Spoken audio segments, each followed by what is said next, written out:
Buenas tardes, bienvenidos a la 12ª sesión de la Cátedra Bergman. Hoy damos inicio a nuestro ciclo, es nuestra segunda conferencia magistral en esta sesión.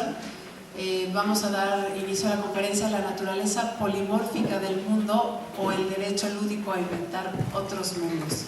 Por favor, Roger Cosa, Alain Guiraudí, pasen aquí por favor. Un aplauso.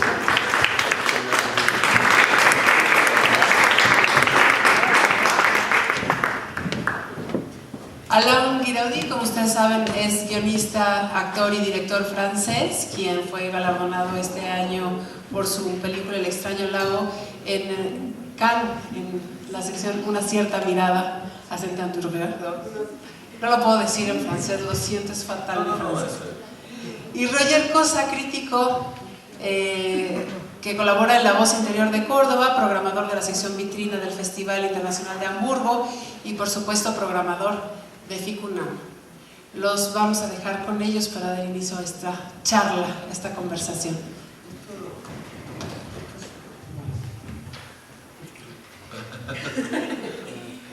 En acá es el amor, y ya es el suelo, o en el uno. ¿Habla conmigo también?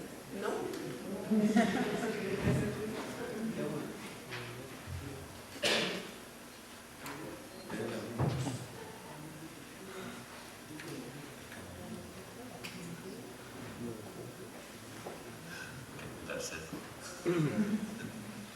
Hola, hola.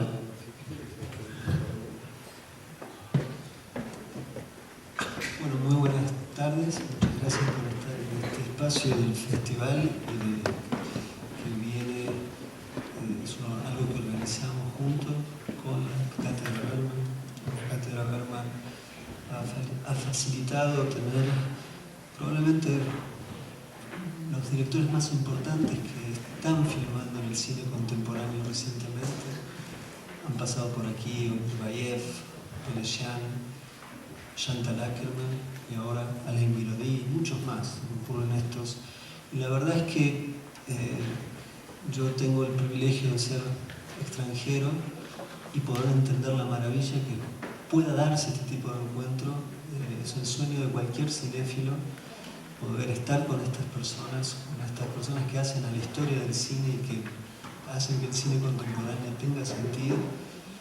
Así que para mí es un privilegio una vez más estar en esta posición de hablar con uno de los, para mí, más importantes y talentosos directores del cine contemporáneo, sin lugar a dudas. Y sin lugar a dudas también uno de los más libres.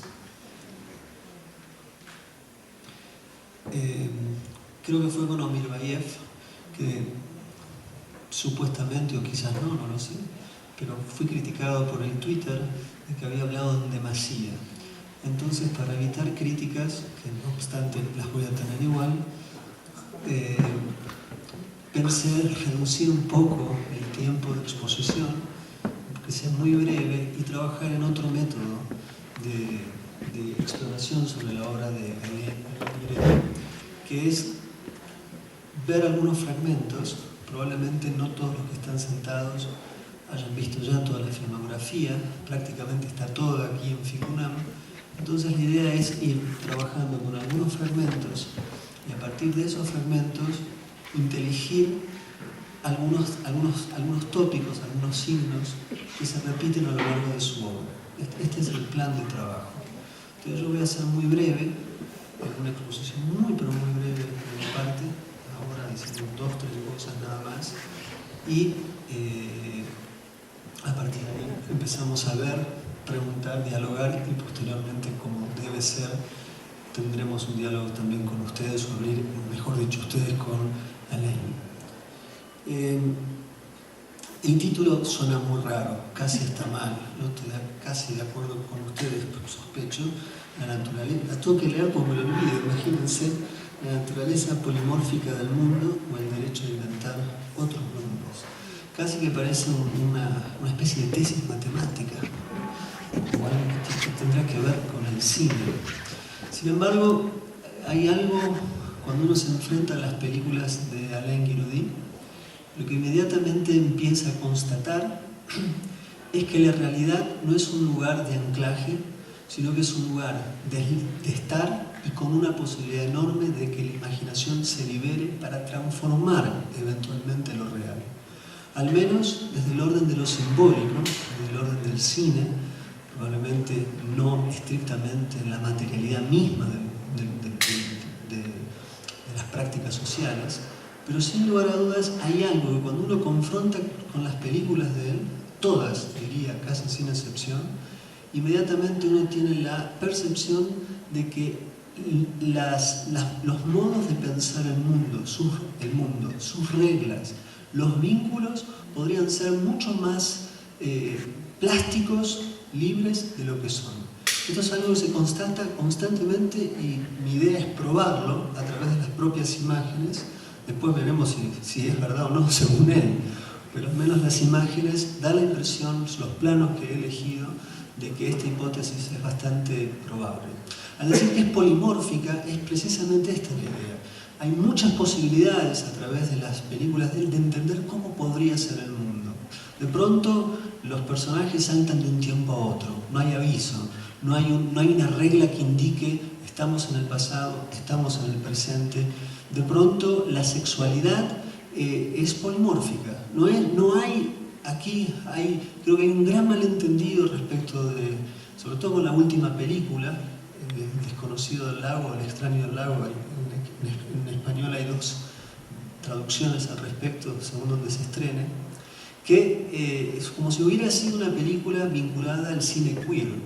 La concepción de la sexualidad en Guiraudí, al menos desde mi punto de vista, está mucho más allá de una política de la identidad. Es decir, no estamos peleando o no se está intentando legitimar la homosexualidad. La homosexualidad es una opción, entre otras, con total naturalidad, que podría ser homosexual o heterosexual. No hay una identificación estricta. La universalidad del deseo homosexual en las películas es simplemente una opción más entre tantas. Es algo más junto con otras cosas. No tiene una especificidad en sí, lo que no quita que se explore el placer sexual cuando es homosexual en todas sus posibilidades y cuando es heterosexual también, como se puede ver perfectamente en El Rey de la Evasión, en El Rey del Escape, por ejemplo. Hay algo también que pasa en términos lingüísticos. Yo no hablo francés, es una de las cosas más terribles para mí porque la cinefilia tiene una historia en Francia muy importante, pero uno se puede dar cuenta, y lo hemos constatado con amigos franceses, en las películas de Guiraudí hay también una reinvención de los códigos lingüísticos. Hay palabras que no existen, hay una manera de trabajar sobre el lenguaje, de inventar personajes mitológicos que tampoco existen, y esto también tiene que ver con esta idea de polifórmica. Es decir, si lo real está abierto, la sexualidad no tiene por qué ser vivida estrictamente de una sola manera, el lenguaje puede reinventarse a sí mismo y las relaciones entre los tiempos, en función de la subrepresentación en una ficción, también puede cambiar. Antes de, porque quiero ser fiel a mí mismo y no hablar mucho, quiero decir dos cosas más. Para mí, muchas veces se piensa el cine, los tópicos, los temas. Cuando vi El extraño del lago en el Festival de Cannes, fue un momento, hasta ese momento el festival venía medio mal, ¿no? Entonces me acuerdo de ir al festival, estaba con un crítico amigo de Página 12, Luciano Monteagudo, vemos la película, nos miramos y decimos, por fin, o sea, sucedió, ¿no? Lo que uno va a buscar apareció. Y pensé a pensar, yo había visto 3 de sus películas anteriores, y en El extraño del lago hay una recurrencia en la presencia del viento. Parece una idiotez, muchas veces uno dice, ¿cómo pensar la obra de un director?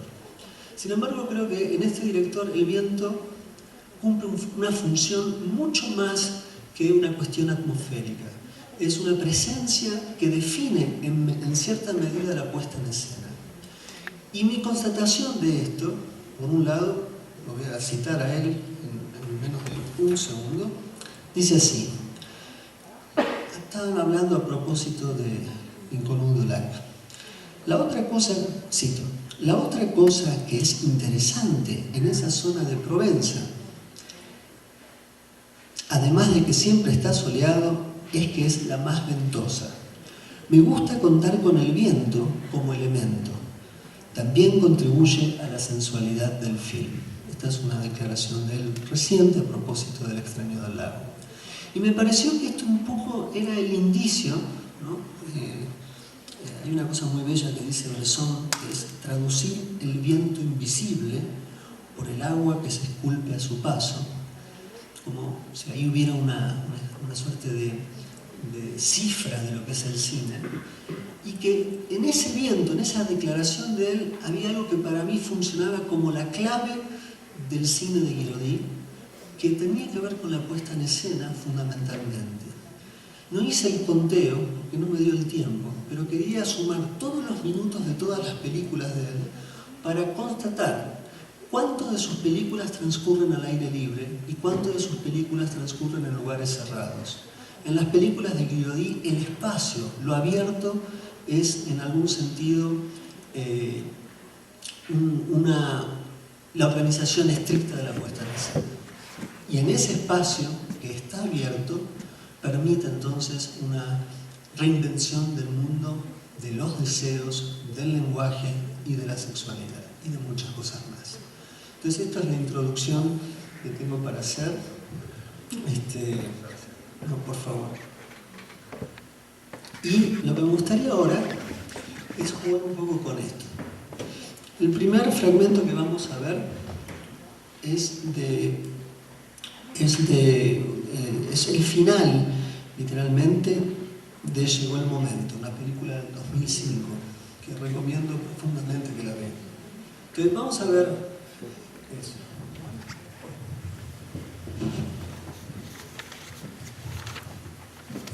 La calidad de algunas de las imágenes no es buena porque son de screeners, ¿no? Pero bueno, después van a ir a ver las películas, así que se ven bien.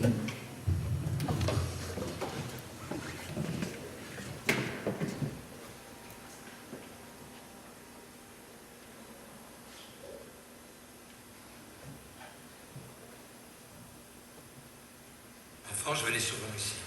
Et ma mère me disait de faire très attention. Aux Ounailles, bien sûr, qui pouvaient me sucer tout mon sang, mais aussi aux bergers, qui allaient me garder avec eux dans leur cabane. Plus tard, attiré par cet endroit, je cherchais toujours à l'atteindre. Je voulais venir ici, seul, sans mes parents. Je prenais mon vélo, mais je ne réussissais jamais à dépasser le col de Tringossa. Car arrivé à cette limite, je pensais, tu entres en montagne pourpre. Ici, tu n'es plus chez toi. Il m'a fallu attendre l'âge de 14 ans pour arriver à franchir ce cap. L'angoisse ne me quittait pas, mais mon orgueil prenait le dessus. Et j'arrivais jusqu'ici, sur cette lande où je vis un berger. Je poussais l'audace jusqu'à aller saluer cet homme, et comme il avait envie de me parler, il se mit à me raconter son histoire. Et moi, tout en l'écoutant, je commençais à le caresser. Il se laissait faire. Alors j'enfouis ma main dans son pantalon. Sa queue était déjà bien dure. Je le caressais encore un peu avant de la prendre dans ma bouche. Lui, il continuait à me parler de sa vie de misère. Et il m'en parlait avec un tel bonheur que j'aurais voulu rester tout le temps à ses côtés. Oui, j'aimais un berger, mais toutes les bonnes choses ont une fin. Il a joui, il a rangé son barda, et il est reparti avec ses Ounailles. C'est bien joli, Thomas. Sauf que tout cela ne me dit rien quant à notre histoire. Tu comprends bien qu'on ne peut pas passer son temps à sucer les bergers de la montagne pourpre. Aussi, je n'ai jamais réussi à vaincre l'angoisse que je ressens dans ce lieu. C'est pour ça que très jeune, j'ai voulu étudier la géographie des montagnes. Je pensais ainsi me débarrasser de ce poids. Et tu vois, c'est ça. Cet endroit ne sera jamais le mien, tu te rends compte ? Je suis bien d'accord, Thomas, c'est terrible. Mais notre avenir dans tout ça... Tu peux pas savoir à quel point j'aimerais à nouveau faire jouer un berger. Oui, j'aimerais, et pourtant, j'ai toujours une crainte vis-à-vis de ces gens-là. Tu sais, Thomas, j'arrive à l'âge où on aimerait savoir de quoi demain sera fait. Saurais-tu m'expliquer pourquoi j'ai tant des gens que je voudrais tant aimer ? Si tu en avais autant envie que cela, tu les aimerais. C'est pas ce que j'appelle une réponse. Il faudra t'en contenter parce que c'est la seule que j'ai. Tu m'écoutes pas. Tu m'écoutes pas, Foucault. J'en ai assez de parler à un mur. Je m'en vais. Mais Thomas, tu peux pas me laisser seul ici ? Mais Tu ne connais pas ta chance. Ici, c'est chez toi. Justement, c'est encore plus difficile de se sentir bien dans son propre pays. Et arrête un peu de te plaindre. Et regarde autour de toi. Tu verras que tu n'es pas seul.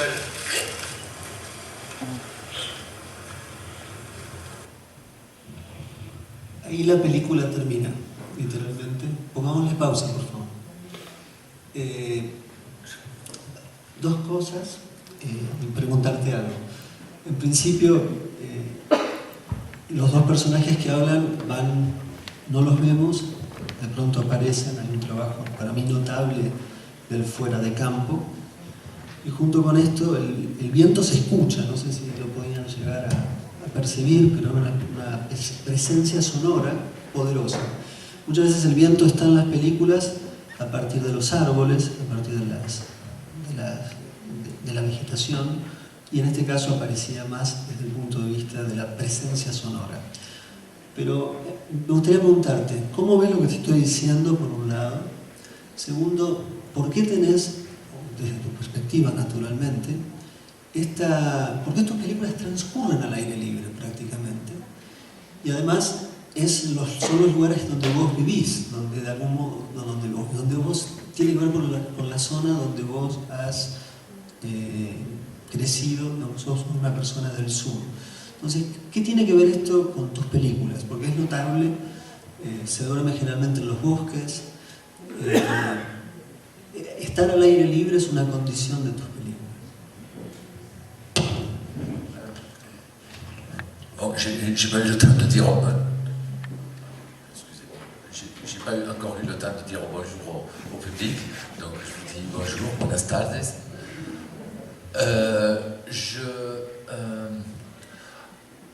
Alors, il y a beaucoup de choses, ce que tu as dit. Non, ça va il y a beaucoup de choses que tu as dit qui vont au-delà de ce que je pense de mes propres films, quoi. Mais ça ne veut pas dire que ça soit... je suis même capable de dire si c'est juste ou faux, quoi. Voilà. Je me reconnais sur les paysages, sur ce genre de décor. J'ai eu un peu deux phases, c'est-à-dire d'une part faire des films dans lesquels je construisais directement un ailleurs, j'essayais d'inventer un autre monde, tout en sachant qu'on a beau essayer de refaire le monde, on ne fait jamais que reproduire l'expérience collective. Et j'ai eu une autre piste dans mon cinéma qui était de partir de la réalité telle que je l'apercevais et telle que tout le monde peut l'apercevoir, je pense. Quiconque vit au XXIe siècle peut reconnaître cette réalité comme quelque chose peut reconnaître ce que je donne comme quelque chose de réel, quoi. Et d'amener cette réalité-là vers autre chose, quoi, de transcender le quotidien, de l'amener à une autre dimension. Voilà. Sur les décors, alors là on est dans le cas type d'un décor qui est pas loin de chez moi, qui est un décor complètement français, mais qui évoque des décors d'autres mondes, quoi, d'Amérique latine, d'Asie, voilà, c'est-à-dire de pays lointains, et qui peut aussi évoquer d'autres époques, d'autres périodes, quoi, voilà. Il en va des décors comme de ce que j'ai dit précédemment de mes films, c'est-à-dire tantôt je vais chercher des décors qui ne sont pas quelconques, et pour y camper des histoires venues d'ailleurs. Et tantôt, je prends des décors qui me sont vraiment très, très familiers, des décors qui n'ont absolument rien d'extraordinaire, pour essayer de les filmer comme de les grandir, de les faire accéder, oui, à une autre dimension, de les mythifier. Voilà, je sais que dans un film comme Pas de repos pour les braves, bon, je pense qu'on aura des extraits, a été filmé comme ça, quoi. C'est-à-dire j'ai tout filmé autour de chez moi, c'est quasiment que des décors qui sont autour de chez moi et qui sont filmés comme John Ford, que j'ai essayé de filmer comme John Ford allait filmer Monument Valley, quoi.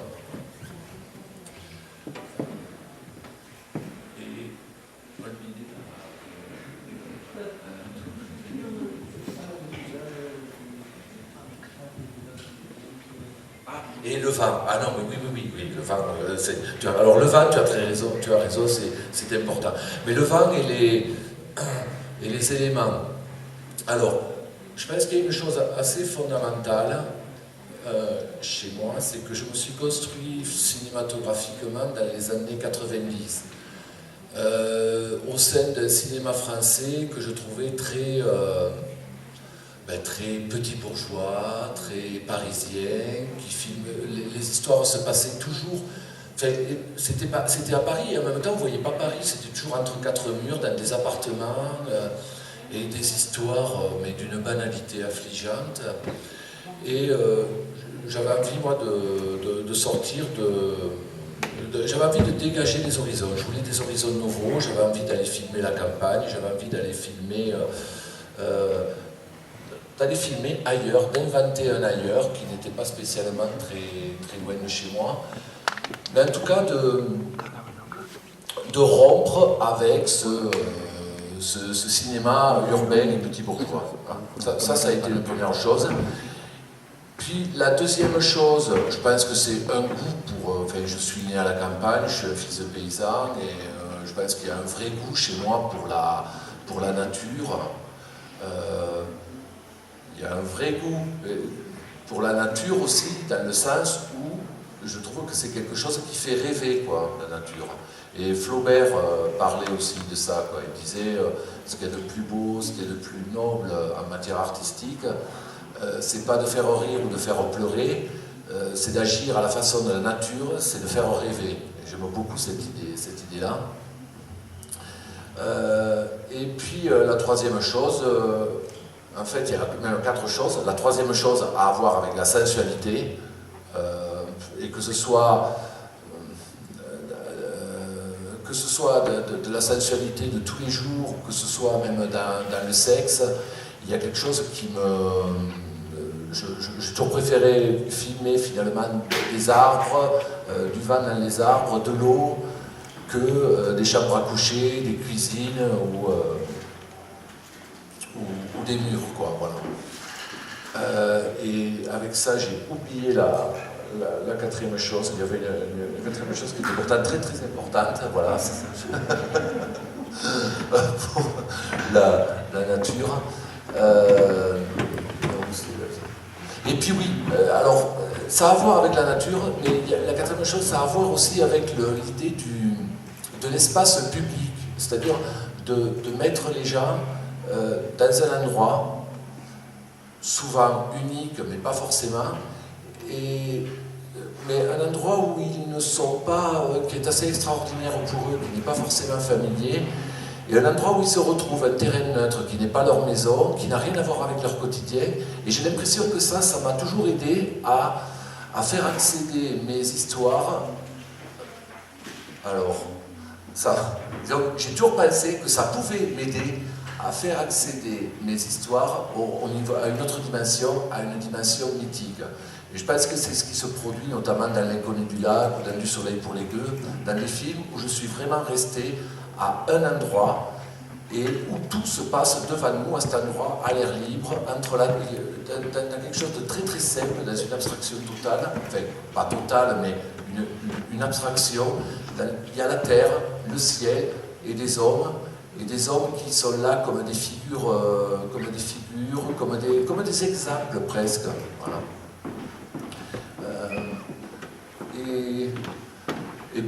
Et pour me concentrer sur le vent, parce qu'il faut revenir un peu quand même, on recentre le débat, pour revenir sur le vent, alors c'est vrai que j'aime beaucoup la région Provence en France, parce qu'elle a le soleil et elle a le vent, et c'est parce qu'il y a beaucoup de vent que ça enlève les nuages et qu'il y a toujours du soleil.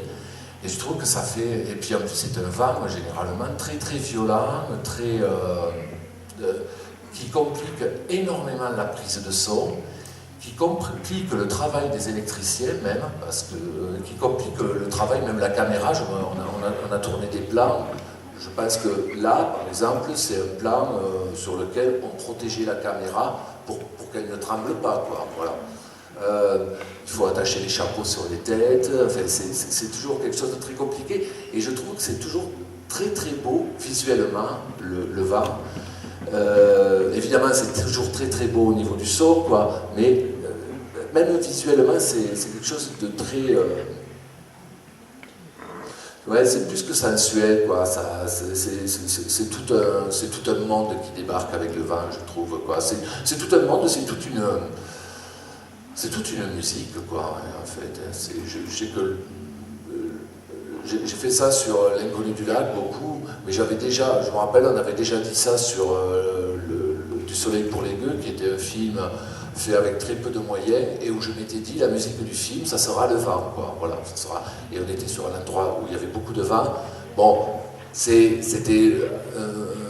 à l'époque, j'étais peut-être pas très...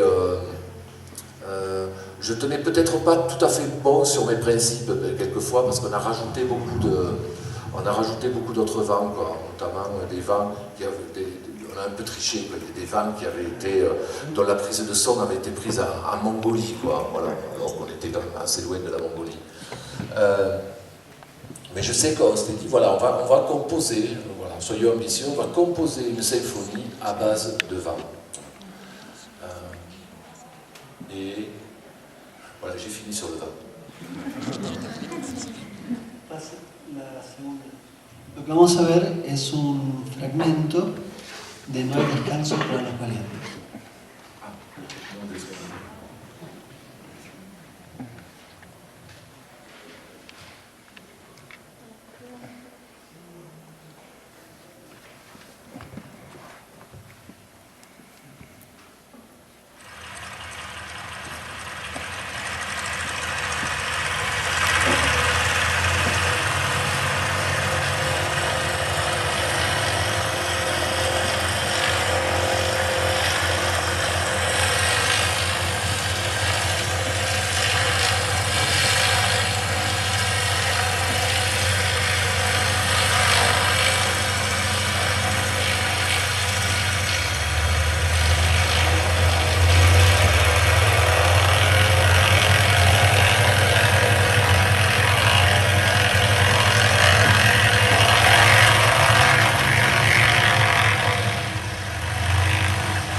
Deja el tercero este también.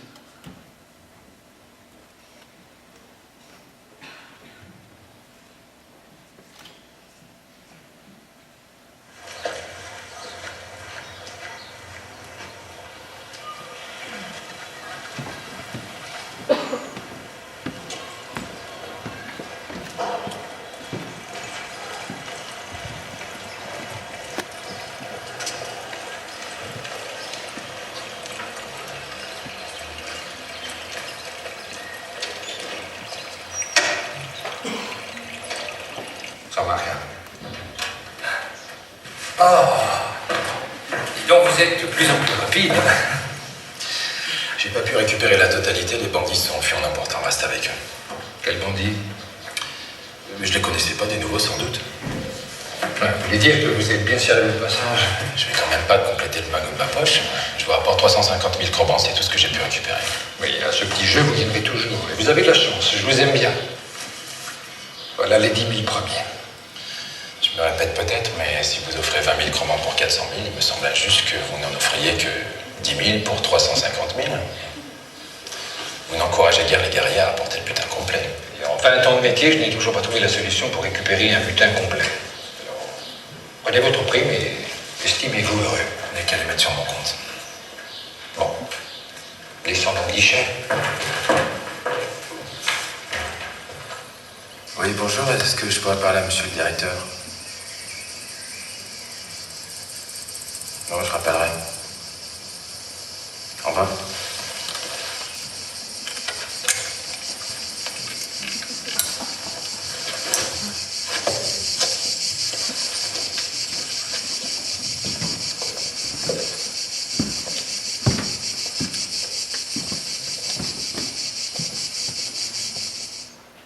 Bien. Sí.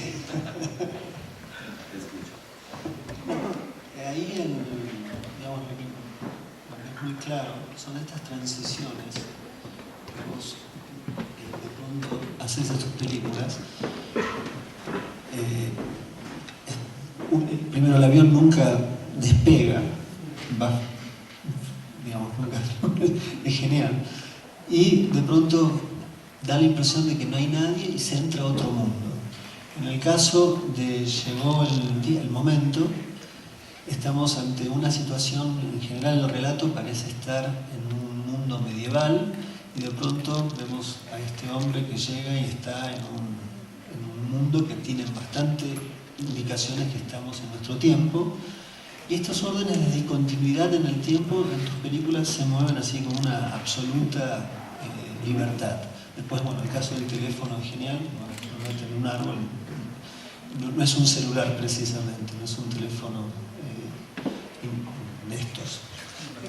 Entonces, un poco, ¿por qué empezaste a jugar, sobre todo desde en uno de tus cortos, que es tenés 3 películas que aparecen cuestiones vinculadas al mundo medieval, pero que a la vez remiten a nuestro mundo en ciertos momentos? De hecho, en Llegó el tiempo hay una cuestión incluso de una revuelta de la clase trabajadora, en este caso de los campesinos, contra la estructura de poder. Bueno, esto es lo que te quería preguntar. Alors, je pense qu'il y a effectivement il y a plusieurs choses. Il faut que je me méfie quand je commence à déraper, pas plusieurs choses. Alors, il y a au moins 2 choses. Il y a l'envie de refaire le monde. Je pense que j'avais très envie de refaire le monde, mais comme d'une façon assez ludique, comme on jouait à Donjons et Dragons. Je ne sais pas si vous connaissez ça, Donjons et Dragons, qui est inspiré du Seigneur des Anneaux, ce qu'on appelait les jeux de rôle, où il s'agissait effectivement de naviguer comme ça d'une façon très, très ludique dans des mondes peuplés d'elfes, de guerriers, de bandits, de magiciennes, des mondes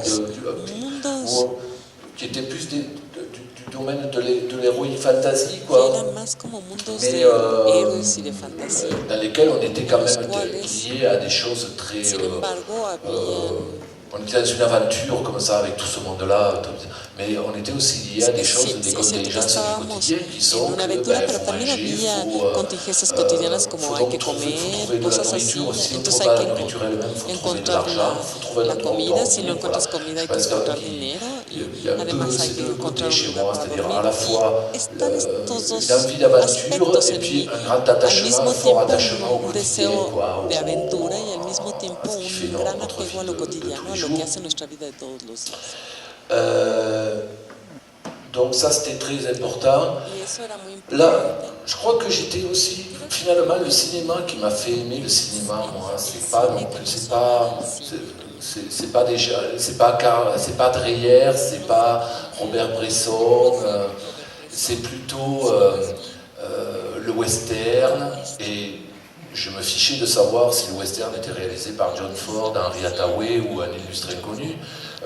Le film noir, les films policiers, alors pareil quoi, moi que c'était pas forcément Richard Siodmak ou Samuel Fuller, quoi. Il suffisait qu'il y ait des bandits, qu'il y ait cette esthétique noire. J'aimais beaucoup les Incorruptibles, par exemple, avec Robert Stack.